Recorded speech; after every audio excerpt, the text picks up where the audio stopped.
ఒక ఆయన దగ్గితే నోట్లోంచి రక్తం పడ్డది, టక్ అయిపోయినాడు, బెడ్ మీద పడిపోయినాడు. అయిపోయింది, నా బతుకింతే. టీబీయో క్యాన్సర్ వచ్చేసింది, లేకుండా ఉన్నాడు. అమ్మా ఏమేనమ్మా, సరే వాడిని తీసుకుని అంబులెన్స్లో తీసుకొని, నిజం జరిగింది, అంబులెన్స్లో తీసుకొని మళ్ళీ ఏమంటే లేయలేను సార్, లేయలేను, నడవలేను అన్నాడు. మళ్ళీ అదేమంటారు, స్ట్రెచర్లో పెట్టుకొని కుయ్యి కుయ్యి కుయ్యి కుయ్యి అని తీసుకుంటాడు.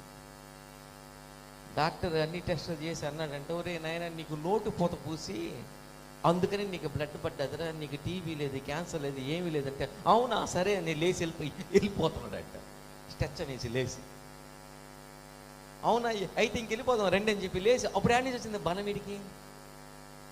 అంతకుముందు లేదు, అప్పుడు అంతకుముందు నోట్ వచ్చి బ్లడ్ పడంగానే అయిపోయిందని చెప్పి పడిపోయినాడు.